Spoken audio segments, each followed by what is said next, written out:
I have the pleasure to present to you Dr. Martin Luther King, Jr.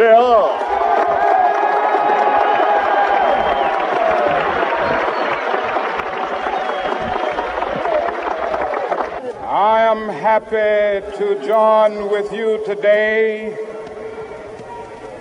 in what will go down in history as the greatest demonstration for freedom in the history of our nation.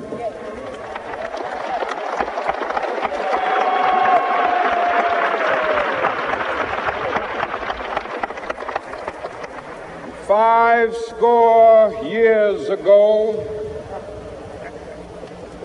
a great American in whose symbolic shadow we stand today signed the Emancipation Proclamation. This momentous decree came as a great beacon light of hope to millions of Negro slaves who had been seared in the flames of withering injustice. It came as a joyous daybreak to end the long night of their captivity. But 100 years later, the Negro still is not free. 100 years later, the life of the Negro is still sadly crippled by the manacles of segregation and the chains of discrimination. 100 years later, the Negro lives on a lonely island of poverty in the midst of a vast ocean of material prosperity. 100 years later,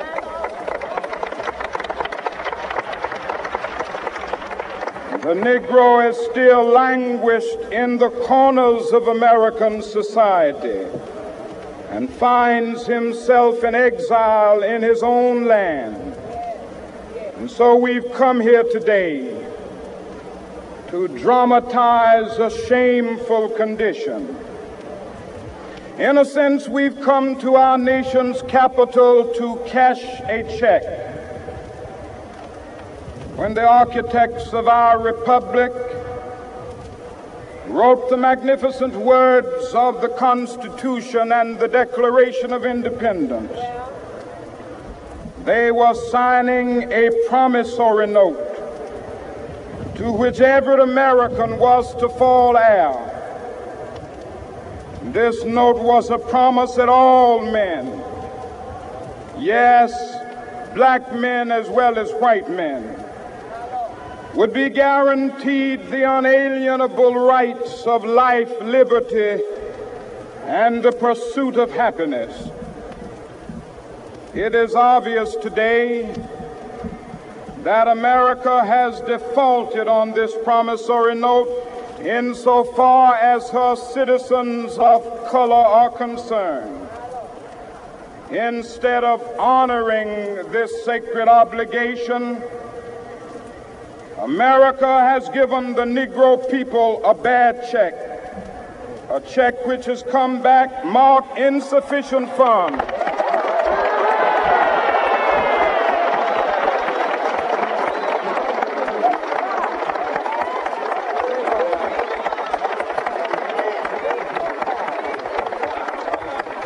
But we refuse to believe that the Bank of Justice is bankrupt. We refuse to believe that there are insufficient funds in the great vaults of opportunity of this nation. And so we've come to cash this check, a check that will give us upon demand the riches of freedom and the security of justice.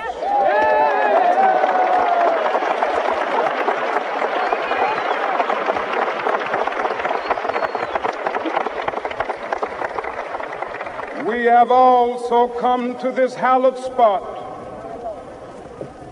to remind America of the fierce urgency of now. This is no time to engage in the luxury of cooling off or to take the tranquilizing drug of gradualism.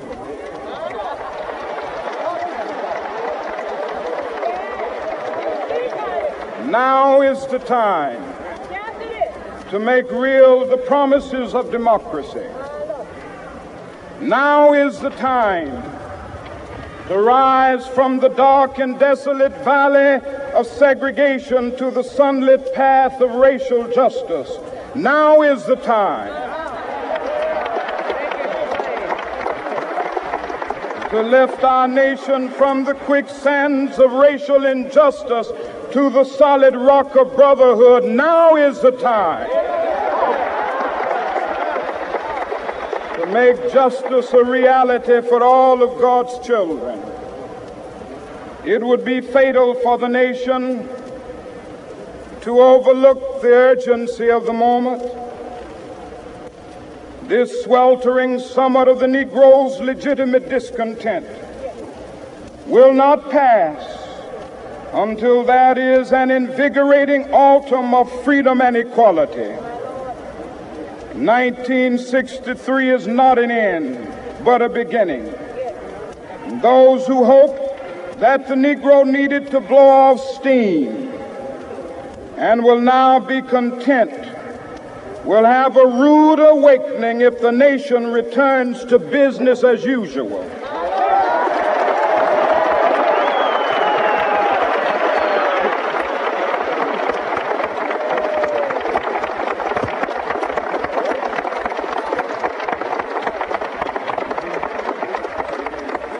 There will be neither rest nor tranquility in America until the Negro is granted his citizenship rights.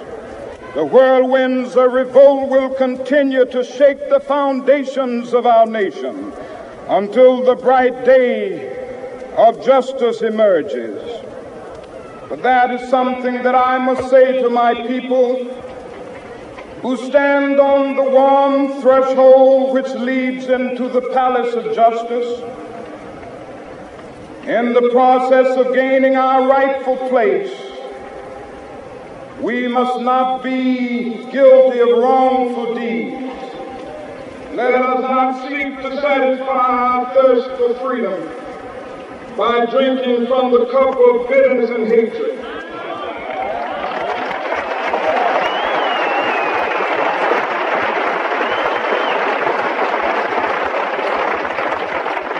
We must forever conduct our struggle on the high plane of dignity and discipline.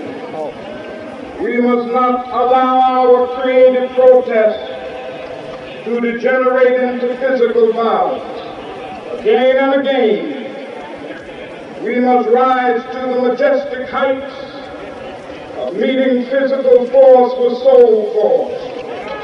The marvelous new militancy which has engulfed the Negro community must not lead us to a distrust of all white people. For many of our white brothers, as evidenced by their presence here today, have come to realize that their destiny is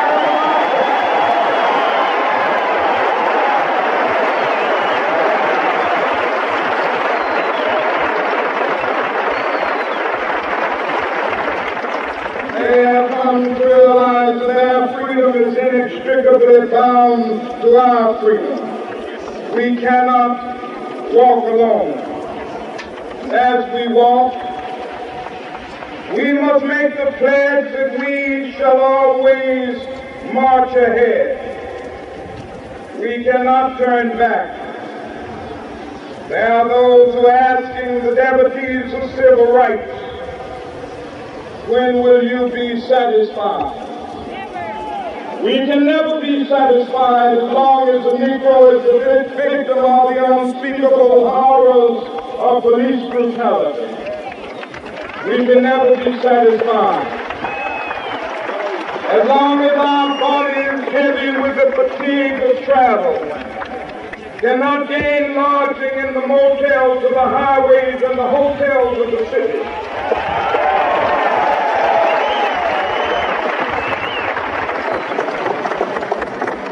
We cannot be satisfied as long as a Negro in Mississippi cannot vote and a Negro in New York believes he has nothing for which to vote.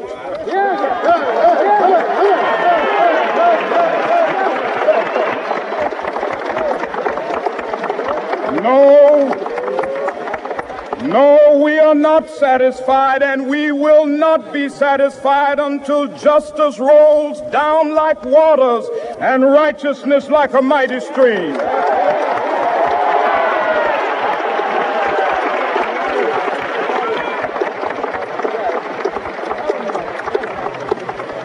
I am not unmindful that some of you have come here out of great trials and tribulations. Some of you have come fresh from narrow jail cells. Some of you have come from areas where your quest for freedom left you battered by the storms of persecution and staggered by the winds of police brutality. You have been the veterans of creative suffering. Continue to work with the faith that unearned suffering is redemptive. Go back to Mississippi. Go back to Alabama. Go back to South Carolina. Go back to Georgia. Go back to Louisiana. Go back to the slums and ghettos of our northern cities, knowing that somehow this situation can and will be changed. Let us not wallow in the valley of despair. I say to you today, my friends,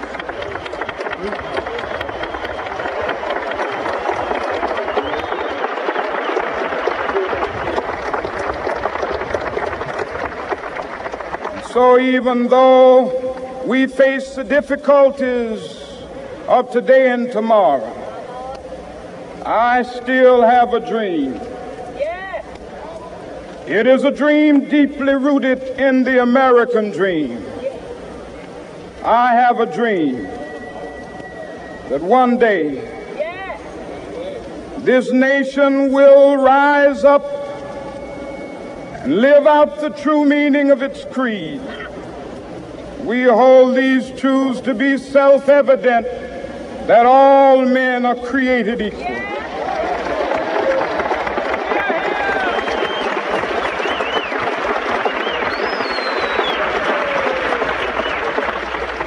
I have a dream that one day on the red hills of Georgia, the sons of former slaves and the sons of former slave owners will be able to sit down together at the table of brotherhood. I have a dream that one day even the state of Mississippi, a state sweltering with the heat of injustice, sweltering with the heat of oppression, will be transformed into an oasis of freedom and justice. I have a dream that my 4 little children will one day live in a nation where they will not be judged by the color of their skin, but by the content of their character. I have a dream today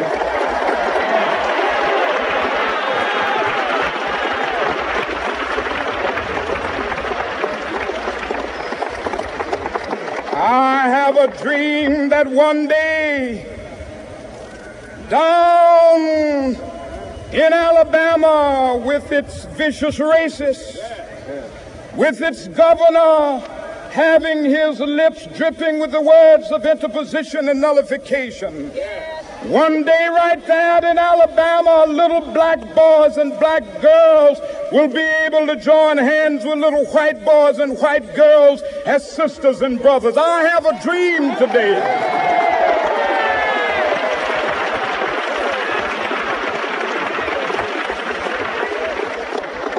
I have a dream that one day every valley shall be exalted.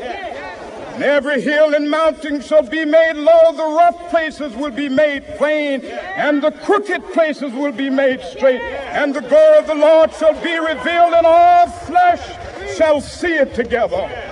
This is our hope. This is a faith that I go back to the South with. With this faith, we will be able to hew out of the mountain of despair a stone of hope. With this faith, we will be able to transform the jangling discords of our nation into a beautiful symphony of brotherhood. With this faith, we will be able to work together, to pray together, to struggle together, to go to jail together, to stand up for freedom together, knowing that we will be free one day. This will be the day. This will be the day when all of God's children will be able to sing with new meaning, "My country, tears of thee. Sweet land of liberty, of thee I sing. Land where my fathers died, land of the pilgrim's pride. From every mountainside, let freedom ring. And if America is to be a great nation, this must become true. And so let freedom ring from the prodigious hilltops of New Hampshire. Let freedom ring from the mighty mountains of New York. Let freedom ring from the heightening Alleghanies of Pennsylvania. Let freedom ring from the snow-capped Rockies of Colorado. Let freedom ring from the curvaceous slopes of California. But not only that, let freedom ring from Stone Mountain of Georgia. Let freedom ring from Lookout Mountain of Tennessee. Let freedom ring from every hill and molehill of Mississippi, from every mountainside. Let freedom ring, and when this happens,